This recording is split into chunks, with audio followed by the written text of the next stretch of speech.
welcome to the March 2nd episode of Beacon Web News. I'm Cara Fusco.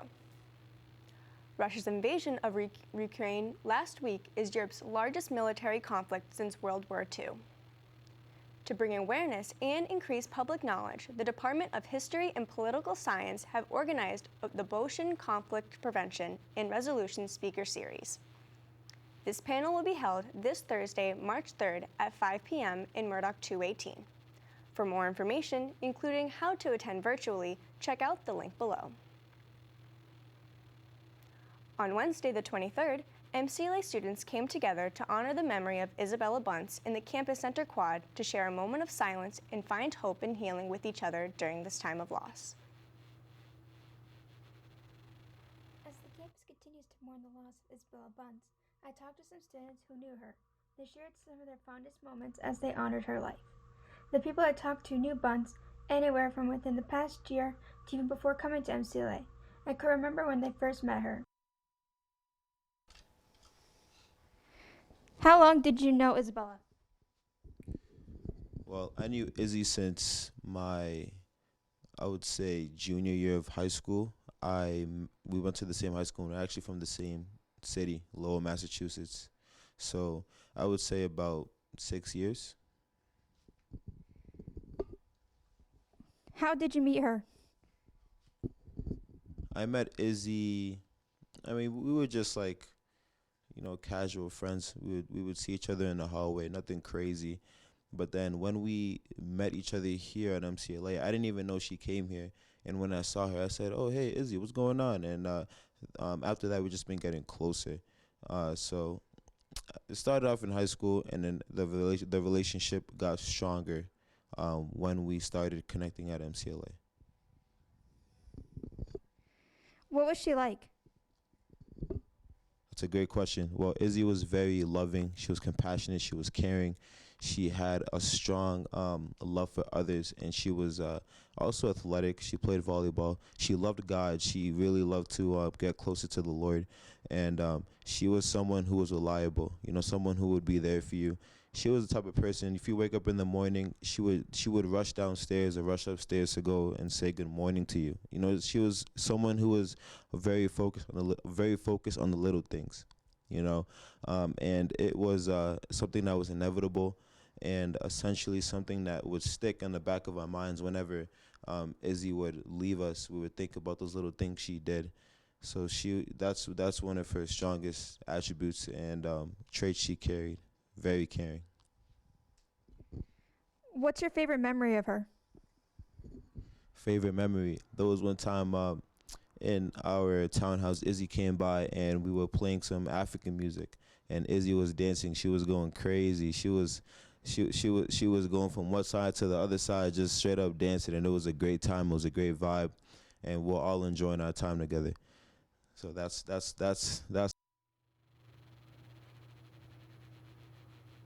The Alumni Association invites current MCLA students to sit for a professional headshot to use on your LinkedIn profile or other professional networks. This will be available March 3rd from 3 to 5 p.m. in the Campus Center Marketplace. Advanced booking is suggested to ensure you get a time slot. Contact alumni@mcla.edu with any questions. MCLA has its own version of Build-A-Bear. On March 5th, the Student Activities Council is hosting a Stuff a Bear event at 6 to 8 p.m. in Sullivan Lounge. Participants will have a variety of choices of stuffed animals. Midterms are around the corner, and what a better time for some animals. Sara Troy went to Venable Gym to see the perfect petting zoo. SAC usually has a Barn Babies event every year, but this year we have Enchanted Animals. I have been at Enchanted Animal parties for about the last 10 years, roughly, and we do traveling pony rides and petting zoos. So we do small kids' birthday parties, school events, a little bit of everything. All of our animals are very, very social. I'm Sara Troy. Welcome to the Enchanted Petting Zoo. Favorite part is Mercedes, the goat. Very cute goat. We had some nice snuggles. This is Mercedes. She's very snuggly. Personally, I was super excited to see the bunnies. I know this sounds weird, but I love the Chinese zodiac, and like I'm a hare, so like I was just super excited to see the bunnies. The duck, because I heard it was pretty mean. Definitely the rabbits or the goats. Bunnies are super cute. I held a chicken for a little bit. That was fun. Goats, honestly, but the bunnies are pretty superior right now. I was expecting to want to be with the ghosts. The bunnies are kind of taking my heart. You want to catch them first, that helps. And then one arm goes right behind their front legs and one arm behind their back legs. It's really hopeful for the student morale. It is a great stress reliever. It's always nice to sit down and have a little animal friend to pet. Seeing animals is like a boost to serotonin, so like I think it's really good to like make the students happy. Probably good for people's mental health and just like a fun thing to have in the middle of the semester. Something relaxing. I think that a lot of people needed the animals, especially coming back from COVID. A lot of people missed these events. A lot of campus events couldn't be held because of different COVID restrictions. So I think that this was a really good event to get back into like the normal part of life. For Beacon Web News, I'm Sara Troy.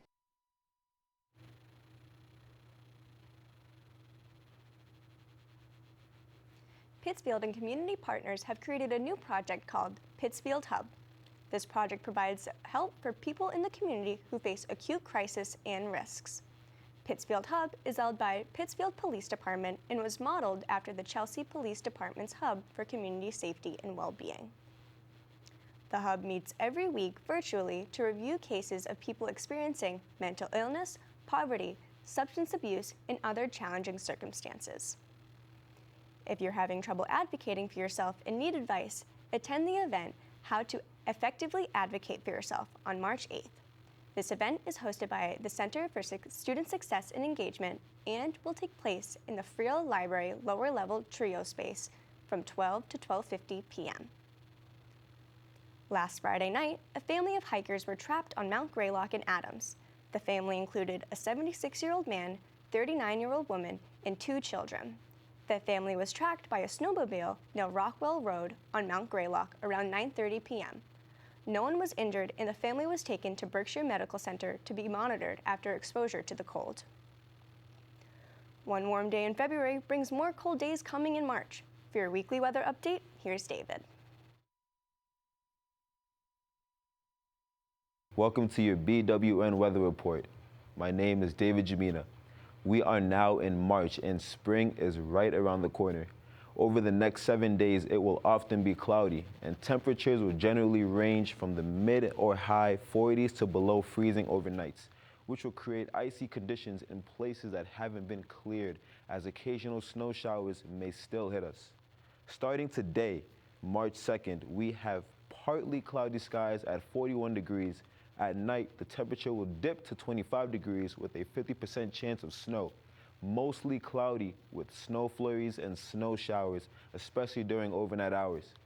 Thursday will begin with early snow showers with a high temperature around 35 degrees with a peak of sunshine later in the day. Some clouds early will give way to generally clear conditions overnight with a low near 10 degrees. On Friday the 4th, we'll have plentiful sunshine with a high of 33 degrees. The temperature will then drop to a low of 19 degrees, accompanied by clear skies with a few passing clouds. Temperatures will rise to a high of 42 degrees on Saturday.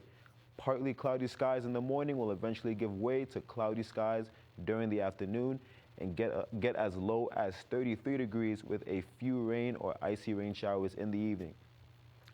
On Sunday, it will be cloudy with a few showers and a high of 46 degrees, eventually dropping to a low of 38 degrees at night with some chance of showers. Monday the 7th will be the warmest day, with a high of 49 degrees accompanied by mostly cloudy skies, which will then drop to 35 degrees, potentially developing a few showers late at night. Be sure to gear up with your raincoats on Tuesday morning as there will be early showers which will then clear up in the afternoon. Tuesday's temperature is expected to be 44 degrees with a low of 30 degrees at night with partly cloudy skies. I am David Jamina for BWN. Back to you, Cara. Former MCLA Business Administration professor Elizabeth Ann Kendall passed away recently at the age of 80. She devoted several years of her life teaching at MCLA and serving as the chair of the business department. In lieu of flowers, donations can be made in Betty's memory to the MCLA Foundation Incorporated at the Betty Kendall Scholarship at 375 Church Street, North Adams, or at the link below and call 413-662-5224. Additionally, gifts can be made to your local women's organization or shelter. The city of North Adams experienced a water main break on Church Street at around 2:30 on February 28th. The campus community was impacted with discolored water coming from faucets and the loss of call, forcing the closure of the building from Monday night and most of the day on Tuesday. Gas prices in the Berkshires have increased by 9 cents since last week. The gas prices are even higher in the northern Berkshires. According to the Gas Buddy app, the cheapest gas stations in North Adams are the Villarreal gas station on State Road and the Satigo station on Main Road. Both gas stations are listed at $3.59 a gallon. Masks are up while COVID-19 numbers are on the rise. Here's Sara Troy with your weekly COVID update. Hello, my name is Sara Troy, and this is your COVID update. As of Monday, February 28th, there have been a total of 423 tests given, and out of those cases, 2 came back positive. This results in a positive rate of 0.47%. Since the beginning of the semester, over 2,583 tests have been performed. This spring semester, only 50 tests came back positive, which brings the total positive rate 1.93%. MCLA offers asymptomatic testing for students and staff on Tuesdays through Thursdays from 11 a.m. to 2 p.m. in the campus center. If you have any questions regarding COVID-19, call the MCLA COVID hotline at 413-662-5550. The hotline is open from 8:30 a.m. to 5 p.m. Monday through Friday. In the Berkshire County, cases hospitalized COVID patients and the test positive rate has decreased. On February 28th, it was reported that there are 48 new cases in the Berkshires. The overall positivity rate in the county is 4%. In Massachusetts, the coronavirus hospitalizations have dropped to its lowest point in more than 6 months. The state's lowest point in hospitalizations was back in August of 2021, with 384 patients. In between then and now, there has been a spike in January due to the Omicron variant. Since then, hospitalizations have dropped to 394 cases. The State Department of Public Health has also reported that the daily coronavirus cases have also dropped to 17%, from 1,459 infections to 1,209 infections.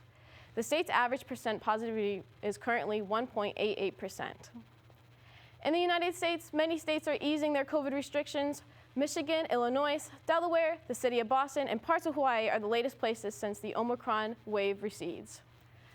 Another reason why these states and others are dropping COVID restrictions is because recently the CDC offered guidelines that suggest most Americans to stop wearing masks. To check each state's updated restrictions, check out the link below. And that was your COVID update. Back to you, Cara. Men's lacrosse looked strong in their first game of the season against Mitchell College. Tom Irwin and John Hankel led the team with 5 goals in the first quarter. Freshman Nathan Haley was the top scorer for the team with 3 goals. Despite the strong start, the Trailblazers lost to the Mariners 12-9. MCLA baseball faced Mount St. Vincent in a doubleheader on Sunday. The Dolphins overtook the Trailblazers in both competitions with scores of 7-1 and a devastating 29-4. This puts MCLA at 1-2 for the season after their 10-4 win against Evisha. The men's lacrosse team will be hosting Albert Mangus at 4 p.m. on Wednesday, March 2nd at the Shoecraft Field. The women's team will play at home facing Elms College Saturday, March 5th at noon at the Shoe. Spectators are welcome. Show as you are, as blue and as gold as you can. After scoring 396 points for this season, Hayden Bird finally hit his 1,000th point. Bird sat down with BWN's Ryan Powers to share his 1,000th point shooter's status. Free throws, jumpers, three-pointers, Bird doesn't miss. I'm here with Hayden Bird looking back on how it felt to score his 1,000th point. Feels pretty cool. I think I'm one of the only people to score 1,000 in North Adams, like high school and college. So no, I think I am the first. So I think that's pretty cool. It was definitely in the back of my mind, scoring 1,000 in high school. I knew I could, but when it came to like playing throughout the years, I kind of just didn't really think about it until we kind of got closer this year. And I think I could, but I didn't really think about it much. My favorite game probably was our game against Riviere when I hit the 12 threes. I don't know, I've never felt like in a zone like that before, and it was awesome. And my favorite moment would probably be when my brother flew up from Georgia to see my 1,000-point game. Just knowing all of the work I've put in over the years and seeing how like little amount of time I had left, with COVID coming, and like it could have just ended like that. So it really gave me appreciation for like how precious these last few games were, especially with COVID canceling some of our games. I had a great support system. My family came to every game, whether it was in New York, Bridgewater, Salem, those deep games, they'd take time out of their day. My teammates, I had a lot of teammates over the years, especially here. Couldn't have done this without them, especially like Reese, Quentin, Dill, Noah, and my coaches. Join the Television and Film Society in creating a student film project this spring. Make sure to go to their info session March 11th at 7 p.m. in Bowman 206 to learn more about the film and to see how you can get involved. For more information, email ep6876@mcla.edu. Local artist Lisa Mendel has recently opened Mendel Stained Glass Art Studio. In this glass art studio, residents can take classes on and work with stained glass. The studio is located at 1 East Hoosick Street in Adams. If you've been in the campus center the past 2 weeks, you've seen MCLA artist-in-residence Nathaniel Donette tabling for his backpack exchange art piece. I stopped by to unpack what has gone into Donette's project. Current MCLA Art Lab artist-in-residence and award-winning Houston culture practitioner Nathaniel Donette hosted a backpack exchange with MCLA students on the second floor of the campus center. MCLA students had the opportunity to exchange their old backpacks for new ones provided by Donette. So the backpack exchange is about thinking about history and thinking about the things that we carry with us in terms of our own ideas, our own experiences, and how do we move into other spaces. And so part of that is keeping some of that history. Well, you always keep the history, it's never going away, but it's also allowing space for new experiences and situations that happen. So as a symbolic for that type of idea, I thought backpacks would be perfect as an object to exchange because it literally carries information. Donette will photograph each student in the style of images made for school yearbooks and ask students quick questions to access memory and words to be mixed into an experimental sound work and visual program. Make sure to stop by MCLA's Gallery 51 this upcoming October to see the final product of the backpack exchange. Cameron Spalding, a resident of Lenoxdale, is accused of stealing $20,000 from the Christian Center in Pittsfield. Spalding allegedly raided the center's PayPal account and made unauthorized purchases using the organization's debit card. Spalding used to serve as marketing and media coordinator for the center and was head of the Lenox Chamber of Commerce. Want to help your community out? There are volunteer opportunities just waiting for you. The Volunteer Center has a couple of programs you can sign up for today. The available programs are Healthy Active Lifetime Fitness Time, also known as Half Times, Intro to Improv, MCLA Moves and Grooves, and Right Stuff. To sign up for any program or to learn more, email volunteercenter@mcla.edu or christopher.hantman@mcla.edu. After the 2021 launch of MCLA's composting program, students in environmental studies have continued on to the project. Carisha dug up some information on how composting on campus is going. as the Sustainability Committee plays its role of composting waste on campus, they hired 4 interns this semester so students could learn about protecting their environment and play their role in keeping the environment clean. The Sustainability Committee has huge plans for the month of April. I interviewed Professor of Environmental Studies Elena Tracer, and she spoke about their plans for the future and how composting waste works on campus. What events do you guys have planned for the future? Well, I'm very excited about something you'll hear a little bit more about in detail, I think, about our first Earth Week series of events that will be coming up this April. There will be a variety of events planned taking place on campus that week to highlight campus sustainability, but also why people care about trying to reduce our impact on our environment. Students will receive detailed information about these events as soon as possible. Many people believe that students are the only ones who play a role in composting on campus, but it is important for everyone, including faculty and staff, to do their part. Composting waste on campus starts with the dining service, Dr. Tracer said. So, food waste on campus is first mainly handled by MCLA Dining, and they do a great job on their own in terms of first minimizing the amount of food waste that's generated when they cook their meals, the meals for students in the cafeteria on campus. So they have a system where they actually track the amount of waste that is generated, they weigh it, they report on it, they keep track of it. Everyone on campus is doing their part, keeping the environment clean. Several students have stated that they practice composting at home, not only on campus. I hope everyone keeps up the good work on campus and off campus. This is BWN. I'm Carisha Graham. Now from the Beacon. The top story this week is the many budget cuts all SGA clubs potentially face, with requested travel budget items slashed to zero and about half a dozen clubs having their budgets cut 50% or more. On this week's featured creator column, staff writer Abby Abrahamson interviews Ian Crombie, class of 2023, about the Instagram account he runs, which features an opossum that has become something of an unofficial mascot for people in the townhouses. Staff writer Lily Richard reports from Italy, where she reflects on the balance between homesickness and exploration, as well as how McDonald's can transport you from Rome to home in just one bite. The Beacon's editorial praises MCLA administration on how they communicated with the campus community about last week's tragedy.